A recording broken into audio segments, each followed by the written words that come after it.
Hello guys, welcome to Magnet Driving Studio, where to understand the language of the road. And today we are going to talk about some measures put down or set to reduce road accidents. To control excessive speed on our roads, rules and regulations are implemented in order to reinforce road safety and to protect the road users. Now, what is a road speed? What is the road speed control measure? What are the outcomes?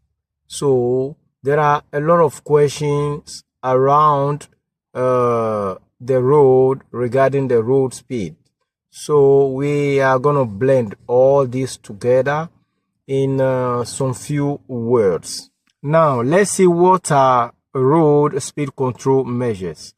A road speed control measure is a slowing down tool or device fixed beside or across the road with the aim to slow down a traffic. It is previously announced by a vertical sign at a certain distance from the impact point. Therefore, we have speed bumps, speed humps, speed tables, and speed radars. There are multitude of them, and it is very important to have our eyes on the road signs to effectively communicate with the road. So guys, let's see what are speed bumps and speed humps and see the difference between these two tools.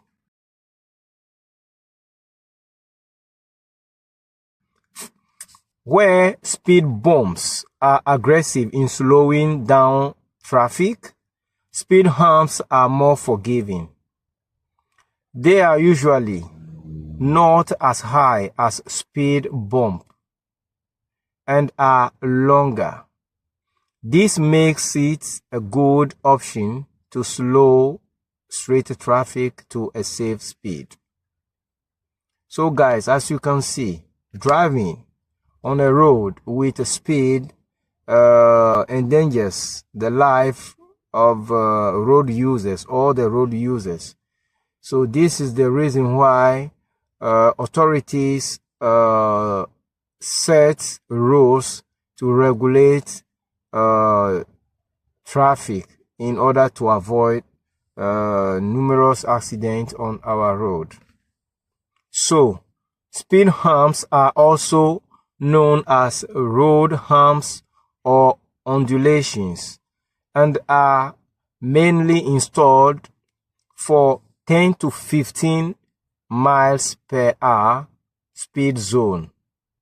You can spot them on link roads or local streets where traffic should flow smoothly.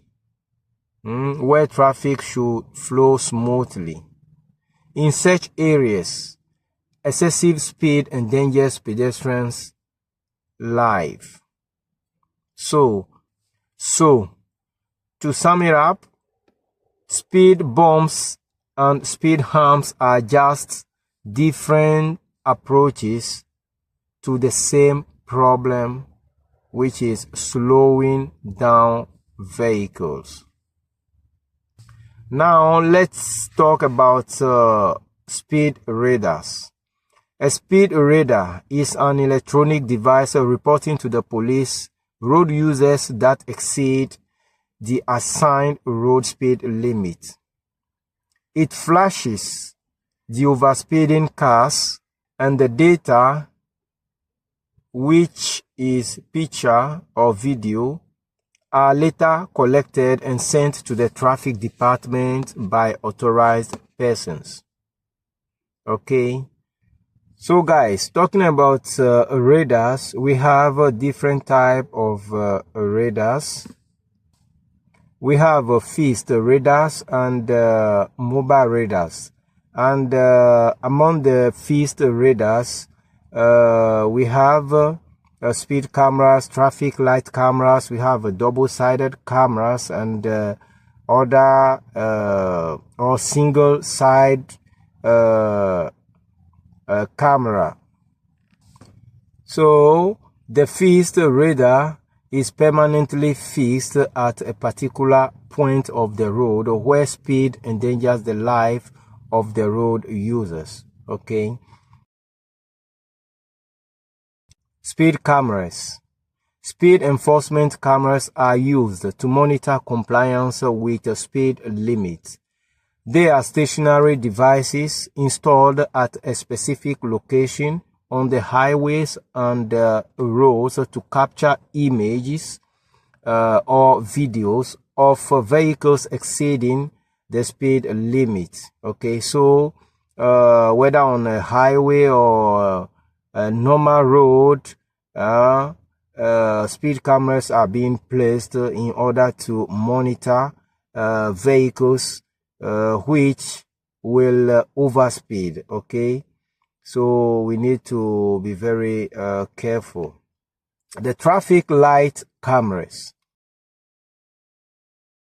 they detect when a car passes a red light. Okay, this type of cameras are there to control the red light. Okay, they turn on when the traffic lights switch to red and photograph. Okay, and photograph any car which continue. We have also double-sided camera.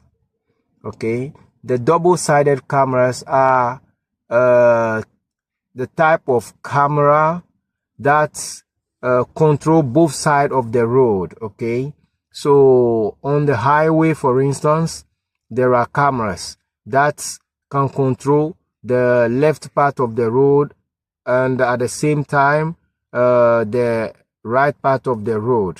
Okay, so any car driving on the left and other driving on the right and overspeed. Okay, so if these cars overspeed at the same time, this camera is able to take them at the same time. And also a single-sided camera, as you can see, is fixed on a highway or on a road and is able to control only one side of the road. Okay, so all these cameras are designed either to capture the front plate number or the back plate number of a vehicle that violates the rules or violates the speed limit. And there are some of the cameras that are able to take both the front and the back of a car at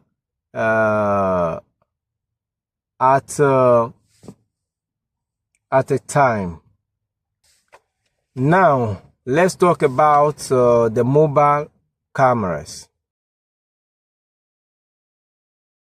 The mobile cameras can be placed at anywhere and at any time, and they are not often seen by drivers. This is very, very important to notice, guys. As you can see, a policeman can take a mobile camera and place it at a point. After 30 minutes or 1 hour, the same camera can be moved to another location. Okay, and the same camera can be moved to elsewhere at another location again. So during the day, can you imagine where this same camera can be positioned at any time? So we need to be very, very careful. You can be flashed in this area, and after 1 hour, if you used to overspeed, you can be flashed again in another location. So guys, we need to be very, very careful while driving, especially in countries where the speed control measures are high in number. Okay, so in sum, both of these cameras, fixed and mobile cameras, impose financial sanctions and loss of points depending on the nature of the traffic violation. So guys, this is very, very critical. When you drive overspeed, you expose yourself to either or both financial sanctions or loss of points. You know, the driver's license has a certain point.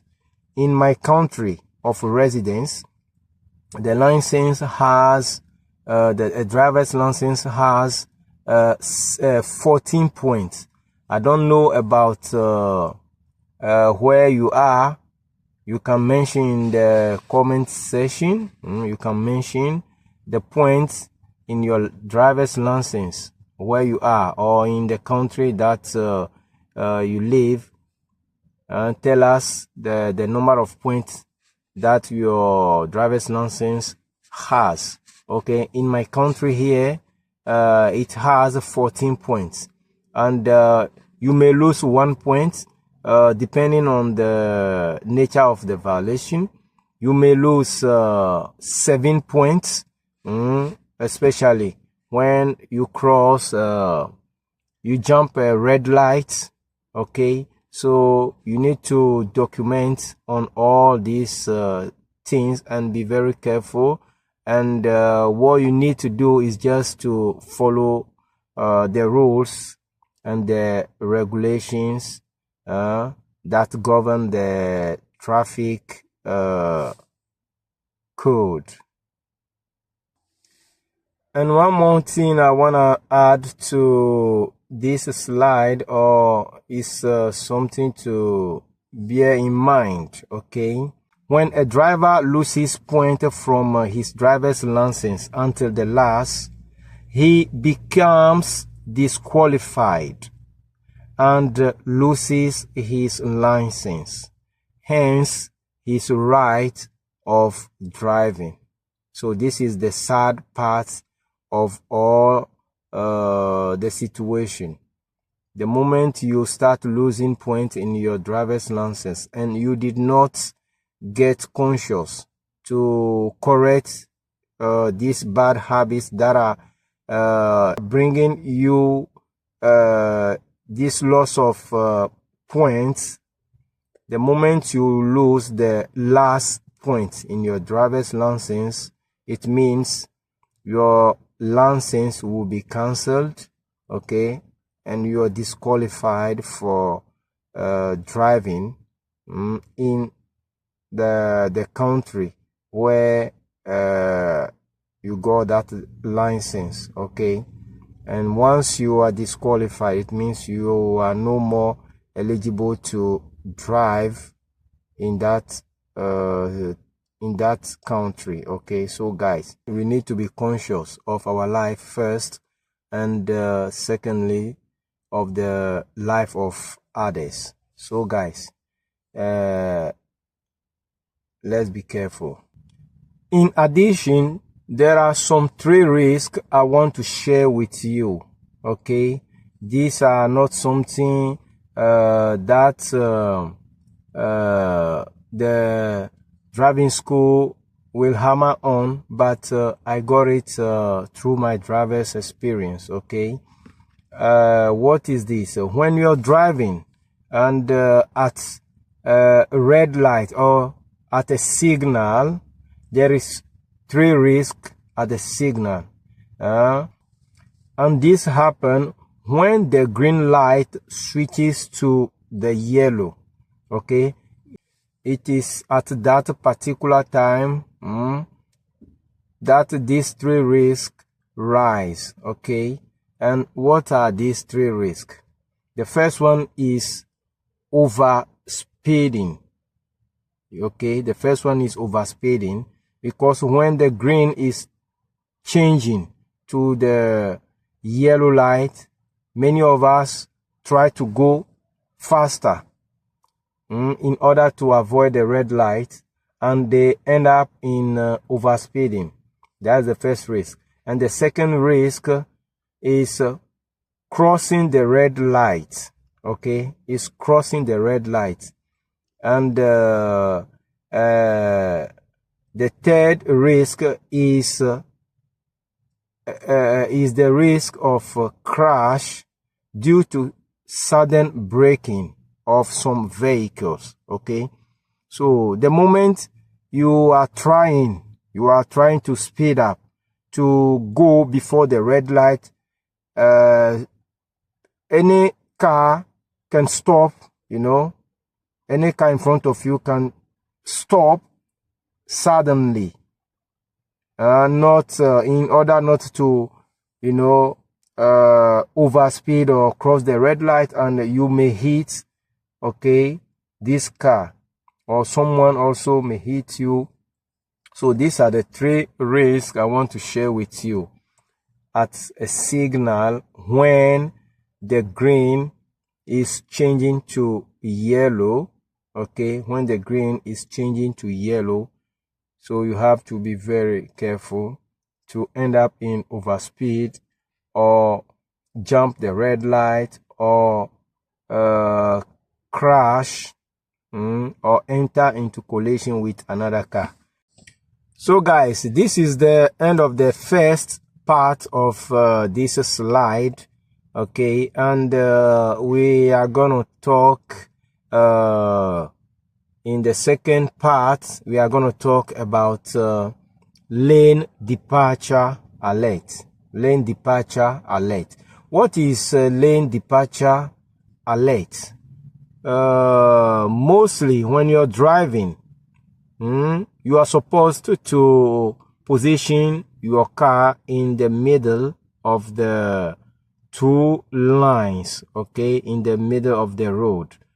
And mostly when you are going out of your track, okay, you may drive on, when you're driving on the line, okay, whether left or right, you may hear some noise. So that is an alert. For this, we are going to talk about rainbow strips. A rainbow strip is applied along the direction of travel following an edge line or center line to alert drivers when they drift from their lane.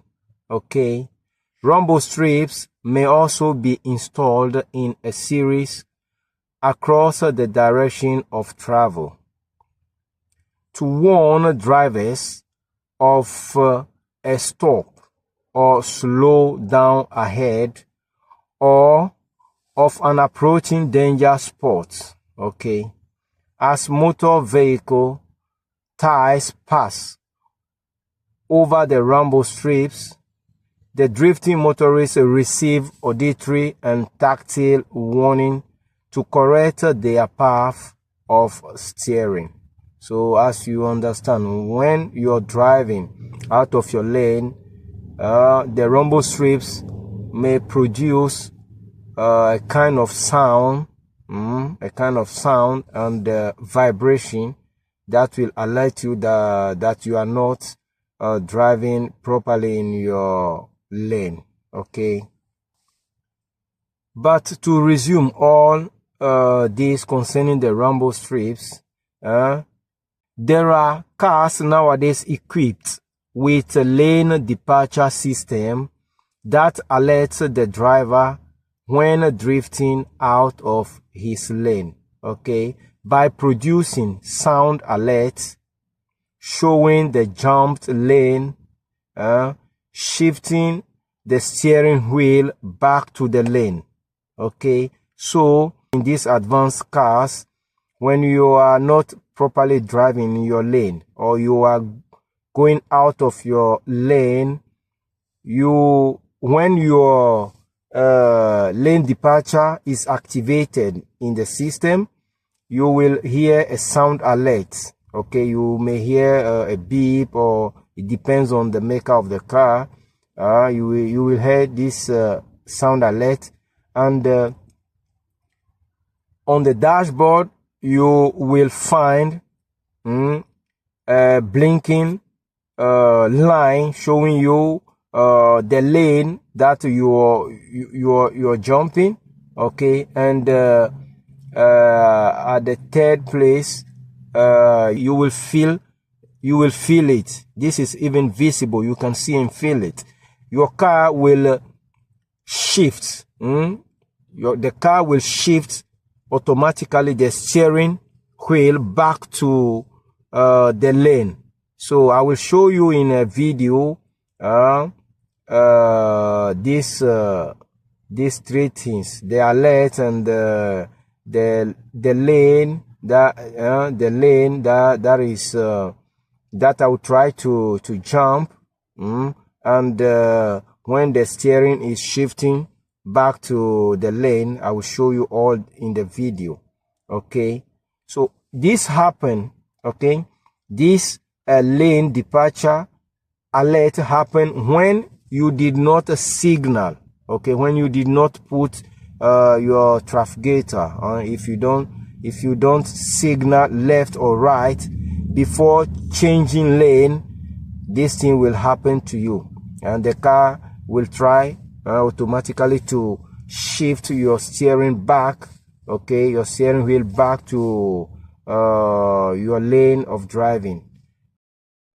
So guys, this is a test that I'm going to make for you to hear the sound that your car will produce when you are not driving in your lane.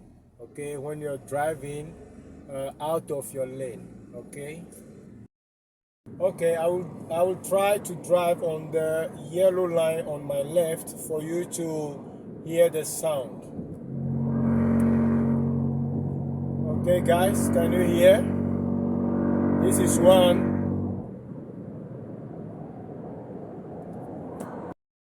I will also try to ride on the white line on the right for you to hear the sound.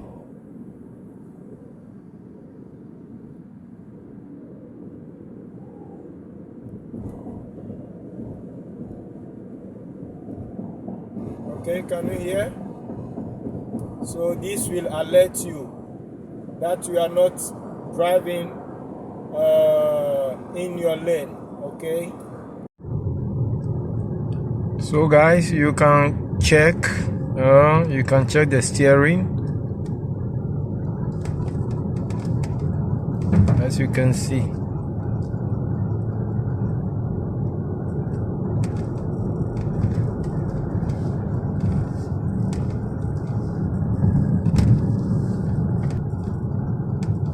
As you can see, the steering will turn by itself when you are going out of your lane.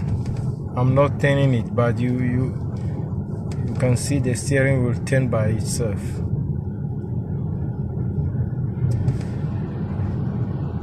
Okay, and you can see on the dashboard a lane blinking in red. Okay.